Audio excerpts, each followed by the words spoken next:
Avis vascular centre మన దేశంలోనే the best varicose vein hospital. జనవరిలో నేను ఆల్ ఇండియా రేడియోలో జాయిన్ అయ్యి మార్చికి వచ్చేసరికి మళ్ళీ చక్రభవనం నా చేతికి వచ్చింది. దీనికి మీరు స్క్రీన్ ప్లే రాయాలి మారుతిరావు గారు ఆనాడు దుఃఖపడం వస్తుంటారు. అది సినిమాలు రాయడం మీరు అదండి బాబు, స్క్రీన్ ప్లే అంటారండి మీరు, ఇవన్నీ నేను నేను ఎప్పుడు చేయలేదు ఇలాంటి పనులు కూడా అన్నాను. నా పక్క దాశరథి గారు ఉన్నారు మహానుభావుడు, ఆయనే కారణం దీన్ని నేను రావడానికి. నీకు తెలియపోయినా ఆయన తెలుసయ్యా ఎలా చేయించుకోవాలో, నువ్వు ఎక్కువ కారు అన్నాడు ఆయన. ఆ విధంగా చక్రభవనం ఉండక ఇంకా మంచి విషయం చెప్పాలి, ఇవన్నీ గర్వపడే విషయాలు ఇవాళ తలుచుకుంటే వెనక్కి తిరిగి. డాక్టర్ చక్రవర్తిలో మొదటి సినిమాలో మొదటి సీన్ నేనే రాశా.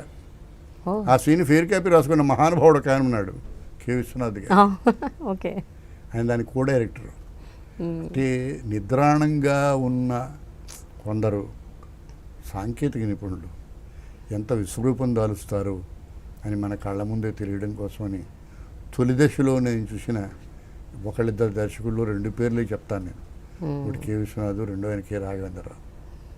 రాఘవేంద్రరావు అని కూడా నాకు అసిస్టెంట్ డైరెక్టర్గా తెలుసు. ఆయన బాబు కథ ప్రకాశ్రావు గారు నాకు చెప్పడం తెలుసు. మా ఇంటికి ఎదురుగుండా ప్రకాశ్రావు గారి ఇల్లు. ఆయన అక్కడ ఆయన ఆ పిక్చర్ రాసేవాడు, ప్రేమనగర్ రాస్తుండేవాడు. ఆయన వరండాలో కూర్చుని నన్ను మా ఆవిడ లేపేది, ప్రకాశ్రావు లేచారు మీరు లేవండి అని. నేను ఈ వరండాలో కూర్చునేవాడిని. గొప్ప అనుభూతులు అని. వాళ్ళు ప్రకాశ్రావు గారు is a legend by himself. 3 లాంగ్వేజెస్లోని ప్రేమనగర్ని పెద్ద హిట్ చేసిన మహానుభావుడు. అంత గొప్ప picture. It was a path breaking film. ఇదో విశేషాలు. కానీ గొల్లపూడి గారు సినిమా రంగంలోకి ఎంటర్ అయ్యాక మీకు నేమ్, ఫేమ్, పాపులారిటీతో పాటు రెమ్యూనరేషన్ కూడా బాగా వస్తుంది ఆబ్వియస్గా. ఎందుకంటే అంతకుముందు మీరు ఎన్నన్నా రచనలు చేసి ఉండొచ్చు, ఎన్నో పుస్తకాలు, నాటకాలు ఎన్నో రాసి ఉండొచ్చు. బట్ యు ఎంటర్డ్ ఫిల్మ్స్, అసలు కంప్లీట్ ఇట్స్ డిఫరెంట్ డైమెన్షన్ కదండి. నా జీవితంలో గొప్ప అదృష్టము చెప్తాను ప్రేమ. ఎప్పుడు నువ్వు నమ్మాలి, డబ్బు మీద నాకు దృష్టి లేదు. నువ్వు ఇవాళ ఇలా కట్అవుట్ చూపించి దీనిలో ఇది ఎంత ఉంటుందండి అని నువ్వు అడిగితే నేను తప్పనిసరిగా తప్పు చెప్తాను. I don't have the concept of money even today. You should believe me. నేను మ్యాథమెటికల్ ఫిజిక్స్ ఆనర్స్ గ్రాడ్యుయేట్ని. బహుశా తెలుగుదేశంలో చాలామంది పుట్టని రోజుల్లో నేను మ్యాథమెటికల్ ఫిజిక్స్ ఆనర్స్ గ్రాడ్యుయేట్ని. నాకు 100 రూపాయలు నోట్లు ఇచ్చి లెక్క పెట్టమంటే 99 అయినా లెక్క పెడతాను, 101 అయినా లెక్క పెడతాను. 101 లెక్క పెట్టినప్పుడు కలిసిపోతాను నేను. కాన్సెప్ట్ ఆఫ్ మనీ లేదు. ఇంతే కాదు, I don't have any urge to earn money. అయితే పెళ్ళైనప్పటి నుంచే కాదు, ముందు రోజుల నుంచి కూడా నాకు 100 రూపాయలు జీతం ఉన్నప్పుడు 125 రూపాయలు వచ్చేది. ఎందుకంటే కథ రాసేవాడిని. 125 రూపాయలు జీతం ఉన్నప్పుడు 150 రూపాయలు వచ్చేది, ఇంక నాటికి రాసేవాడిని. 150 రూపాయల జీతం ఉన్నప్పుడు ఇంకేదో వచ్చేది. నాకు 1000 రూపాయల జీతం ఉన్నప్పుడు 2000 వచ్చేది. 10,000 రూపాయలు ఉన్నప్పుడు 20,000 వచ్చేది. ఎప్పుడూ నేను డబ్బుకు వెతుక్కోలేదు, ఎప్పుడూ నేను డబ్బు కోసం శ్రమపడలేదు, ఎప్పుడూ నా దగ్గర డబ్బు లేకుండా పోలేదు. Money was never A problem in my life. I never ever handle money. మా ఆవిడ తిడుతూ ఉంటుంది, ఇప్పుడు ఆవిడకి 76 ఏళ్ళు. నా దుంప తెంచి పెళ్ళైన కొత్తలో బాగుండేది సరదాగానే. 56 ఏళ్ళు మా ఇద్దరికి పెళ్ళి. ఆ రోజుల్లో ఈ డబ్బంతా నా మొహం మీద పారేషేర్ చేసుకునేవాడిని. ఇప్పుడు నేను ముసిల్దాన్ని అయిపోయాను, ఇవన్నీ హ్యాండిల్ చేయలేని డబ్బులు.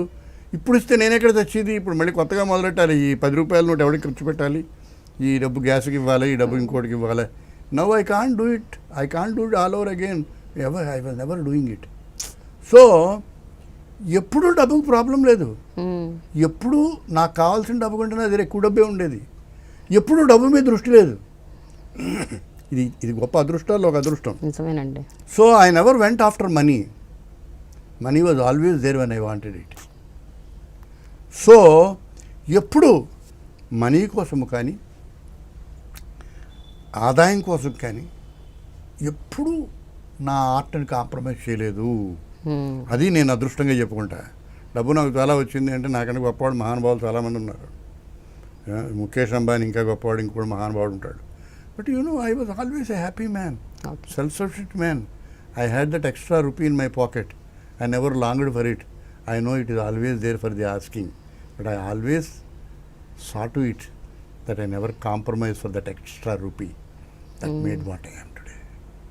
అయితే ఒక విషయం అండి, money was never a problem or money was never an issue or money was never important. Money it was there. నువ్వు నమ్ము, ఆ రోజుల్లో 10 రూపాయలు ఇచ్చేవారు రెమ్యూనరేషన్. నేను మాట్లాడేది మీ నాన్నగారి చిన్నతనంలో. మీ నాన్నగారు నేను ఒక వయసు పడమని అనుకుంటున్నాను. నేను ఎందుకు ఈ మాట అంటున్నానంటే, ఎప్పుడు 1959, 60లో 61లో రెమ్యూనరేషన్ 10 రూపాయలు. నాకు పెళ్ళైన రోజుల్లో 100 రూపాయలు తులం బంగారం. ఇవాళ ఎన్ని 36,000 రూపాయలు, 37,000 రూపాయలు దిక్కుమాల బంగారం. నాకు తెలియదు అది ఎంతో. ఏమైనా ఎందుకు చెప్తున్నానంటే, it was there for me. అయితే రెమ్యునరేషన్ మీకు ఇంపార్టెంట్ అవ్వకపోవచ్చు, మనీ మీకు ఇంపార్టెంట్ అవ్వకపోవచ్చు, కానీ మీరు ఏదైతే చాలా ప్రేమించారో, దేన్నైతే ఎంతగానో ఇష్టపడ్డారో మీ రచన, ఆ రచనని చాలా కాలం మీరు వదిలేయాల్సి వచ్చింది సినిమాల వల్ల. అది మన చేతుల్లో ఏం లేదు ప్రేమ. చిన్న విషయం చెప్తాను. There are few things in life for which you don't long, they happen. When they happen you have no choice except to embrace it. అంతేయా? ఇక అర్థమైంది కదా. ఏమాత్రము వీలున్నా, నువ్వు నమ్ము ఈ మాట చెప్తున్నాను, కెమెరా ముందు చెప్తున్నాను ఈ మాట, నేను నటించకుండా బయట ఉండాలనే ప్రయత్నం నేను ఆ రోజుల్లో కూడా చేశాను. మొదట్లో సినిమా నటిస్తూ ఆహా గొప్పగా సినిమా నటిస్తున్నాను సంతోషించలే. ఎందుకయ్యా ఈ దిక్కుమాలిన షూటింగ్, రాత్రి 12 గంటలకు నాకు షూటింగ్ ఎందుకయ్యా, ఎందుకు చంపేస్తున్నారు నన్ను ఏడుస్తూ చేశా. ఇప్పటికి కూడా ఎక్కువ శ్రమ పడితే నేను అనవసరమైన శ్రమ, అనవసరమైన రంగాల్లో పడుతున్నానేమో. అండ్ నాకు నేను గొప్ప నటుడిని అని అనిపించకపోవడం వల్ల నాకేం నష్టం కలిగేది కాదు. గొప్ప రచయితని అనిపించుకుంటూ ఉంటే నా ఇగో ఎక్కడో దెబ్బతిని ఉండేది. బట్ ఇవాళ 2 కలిసి వచ్చాయి నాకు. అది అదృష్టం. ఇప్పటికీ కూడా నాకు ఎక్కువ కష్టపడితే మనసులో మూలైన is it worth it, do you have to struggle. నాతో ఎప్పుడు ఆ మాట అంటూ ఉండేవారు. జగ్గయ్య గారు ఎక్కడ ఉన్నాడు పాప, వెళ్ళిపోయాడు.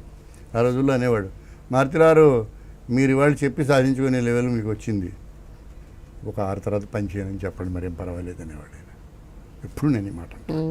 ఇవాళ ఎవరైనా చెప్తే నా మేనేజర్కి చెప్తా, 6 తర్వాత పని చేయను, ఇష్టం ఉంటే చేస్తాను. నువ్వు డబ్బు మీకు వచ్చి పడిందని నువ్వు అన్నావు కదా, డబ్బు నాకు ఎక్కువ అక్కర్లే, కానీ డబ్బు అనే స్కేల్ని, డబ్బు అనే స్కేల్తో నా టాలెంట్ను కొలవడాన్ని నేను ఎప్పుడూ నా ఈగోతో రాజీ పడను. Not that I want it, but that is the scale with which you decide the competence or otherwise of an actor. అందరికీ 10 రూపాయలు ఇస్తే నేను 11 రూపాయలు తీసుకుంటానయ్యా. 11 రూపాయలు అవసరమే కాదు, నేను 11 రూపాయలు నటున్నానని చెప్పుకోవడానికి. అదే మీ వర్త్ అదే. నీకు అర్థమైంది కదా. It is the scale. Otherwise how do you decide it? Why do they pay 11 rupees unless I am paying back 12 rupees to him?